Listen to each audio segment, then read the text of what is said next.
All right, welcome back. It's time for us to get into another conversation. Of course, you know it's October, and October is Breast Cancer Awareness Month, and we are trying to go very hard on this because it's an issue that needs to be dealt with, and we need to go hard at it, right?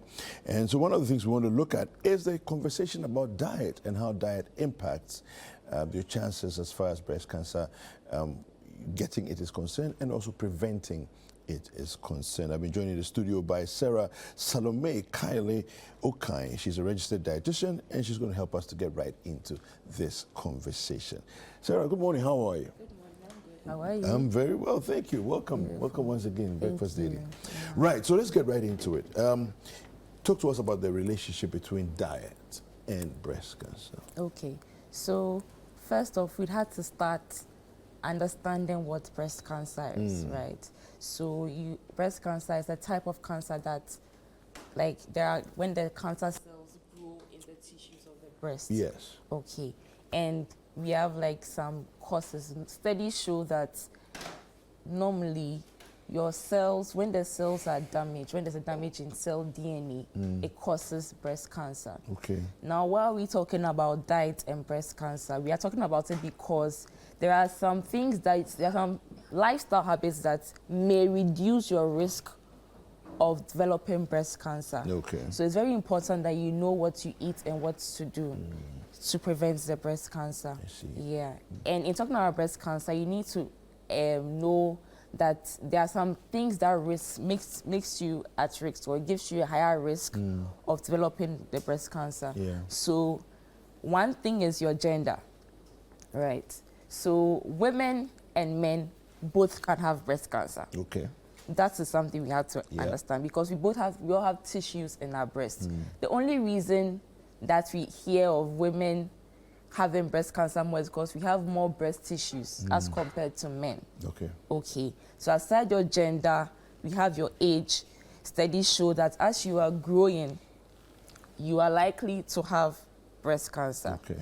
Also, genetics is very important. It's a factor. Okay. Aside genetics, family history. So this family history I'm talking about is not the nuclear family alone. Okay. So the extended family at large. So once a grandmother has had breast cancer, your mother will not have breast cancer. The firstborn girl may not have breast cancer, but the secondborn may have breast cancer because it's once you have a family history It's within your family. Yes. Yeah. You have to be. That's why we say early detection saves life. Once you have that, you should be going to check up every time. Okay. Yes. How often would you recommend, as a dietitian, how often would you recommend for people to get checked up? Okay, so as a lady, every day you should check your breast. Okay.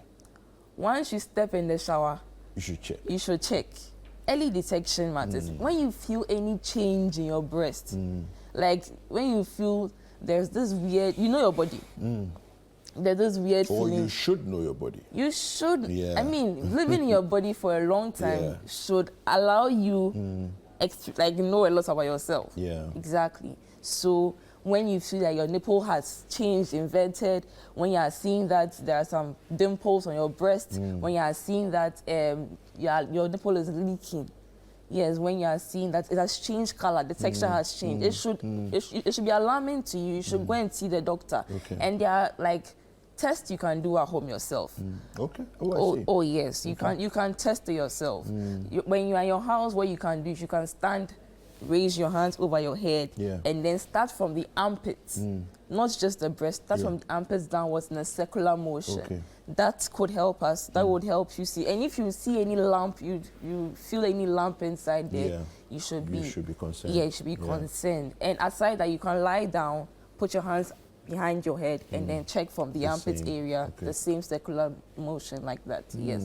So you could check at home. You should check it regularly. You shouldn't wait for the October month to check before you check. No, because it's free the October month, but you should just try and check. Yeah. Now, when we talk about diet, what are some of the foods we should avoid? Great. I like that you started with we should avoid.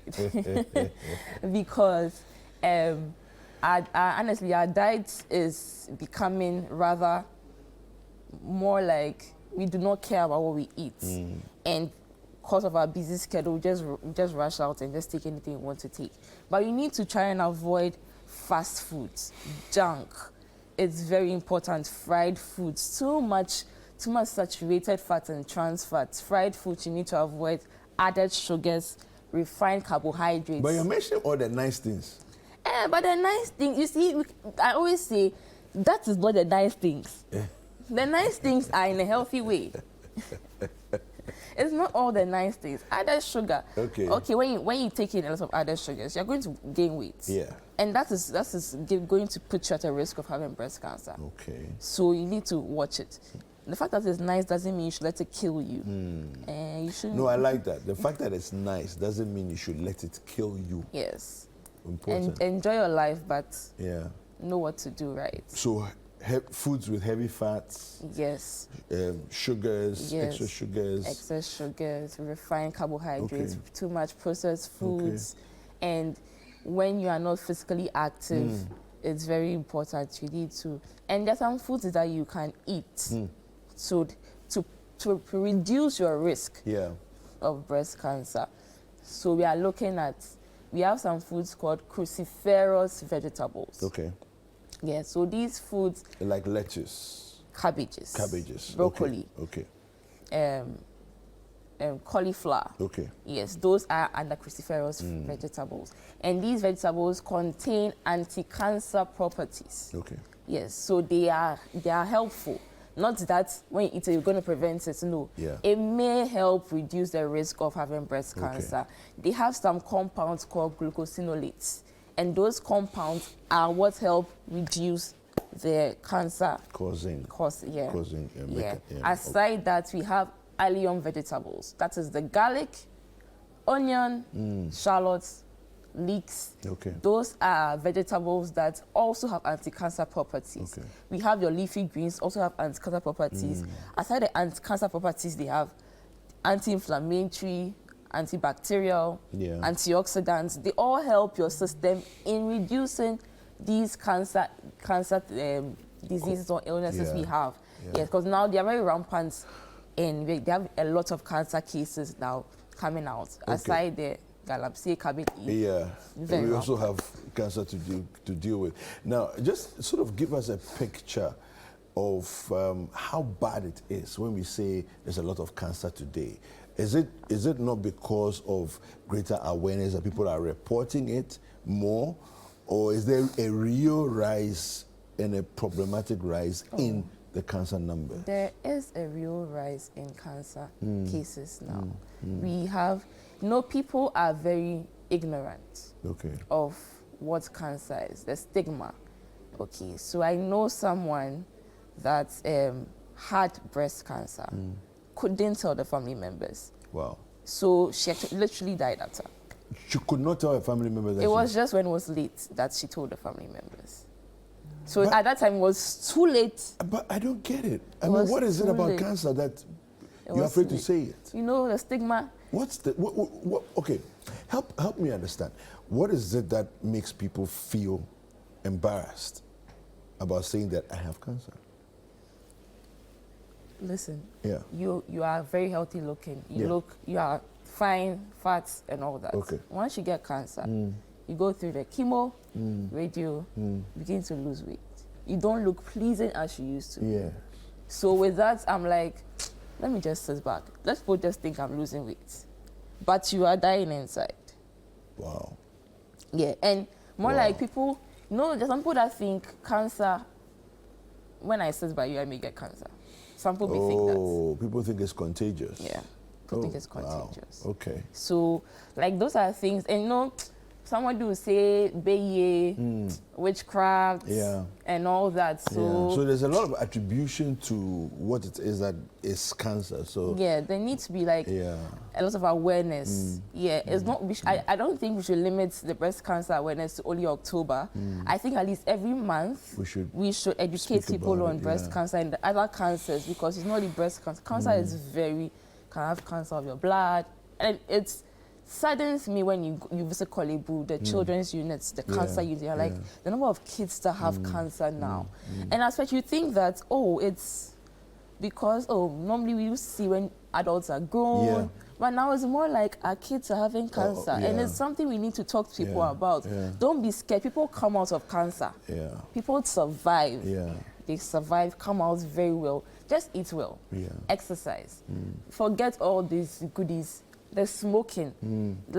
I just remember the smoking. Young people are smoking too much. Every party has. Yeah, and you know, I'm glad you mentioned that, because the fancy smoking these days is that because I'm not smoking a cigarette, but I'm smoking an e-cigarette or shisha. Yeah. You know, it's like I'm safe. You are not safe, my dear. You are in trouble. The toxins are too much. You're in trouble. It's more like they say, we always say that the passerbys, those who... Yes, the secondary smoke. Yeah, they are at high risk of cancer and yes, all that. yes. Don't you think it's second? You are even taking it in and being a secondary... Yeah. What's the... Because the person who is smoking is also inhaling secondary smoke. Yeah. Now, I find that interesting because with shisha, there's no filter. Yeah. As there is with the filtered cigarettes. Yes. You know, so it means that it's even worse. It's worse. Like, the smoking is too much. The alcohol. Yeah. Like, just limits the alcohol. I mean, I'm not saying don't drink alcohol at all. You come for me. Don't come for me. What I'm saying is limits the alcohol. The smoking, just try and avoid it. The fun, you can have fun without the smoking. All your dancing is physical activity. I agree. I agree. Yeah, you can have fun without it. Yeah. Okay, so just very quickly, if you could just walk us through, we have some images, and let's put it up on the screen there. We want to look at the early symptoms of, this one that we're looking at, if you can just walk us through this one. Right. Yeah. So, as I was mentioning earlier, that when there's a change, there's an invented nipple, it's very important. You need to know your breast too. If you're married, your husband knows your breast. So, husbands, please. Should help. Yes, help us. Get us. Involved. Yes, when you see, it's very necessary. Yeah. When you see that your wife's nipple has changed, Charlie, we have to go and check this thing. Husbands, don't just play with it. Don't just learn play. It, know Learn. It. Yes. Teach them. You need to know how to massage from the armpits to circulation. Yeah. It's all part of the feelings, my dear. Yeah. Take that, do the circular motion, and you need to, if your wife is not seeing, because sometimes when you see a lady's breast, there are like some dots, things like little things around. So you may not really know that it's something to pay attention to. Yeah, exactly. Okay. But when you look at it and you see that, this thing is gone inside, it's deep, it's invented. You need to watch it. And when you feel pain, with women, we have like estrogen and all that. Those things also, like a hormonal stuff. Yeah. It's sometimes you feel like your breast is heavy, there's like a little pain there with your menstruation and all that. Yeah. But there are unusual pains that when you feel, you should see your doctor. Okay. That's one. Okay. When you feel any breast pain, see your doctor. Okay. That's what I'm saying. And the least thing you see about your breast, just go to the hospital. Doctor, please, I'm coming for a breast screening. Yeah. If they do the hand breast screening and they see that, maybe they are seeing small labs, then they'll ask you to do the mammogram screening. All right. Fantastic. How can people reach out to you if they want to get more advice? Okay. So I'm dietitian Kylie on Instagram. I have Diet Right Consult on Instagram as well. And you could just send me a DM. You could text me or call me 055-711-2428. And I would reach out. I'll help you out. I love to work with people. Don't be scared of the money. I love to work with you. Wonderful. All right. So we'll be speaking with Sarah Salome Kylie Okai. She's on social media as dietitian Kylie. Yeah. All right. And she's a registered dietitian, helping us through the conversation on breast cancer prevention and diet. And let's take a look at entertainment highlights. We'll be back after that.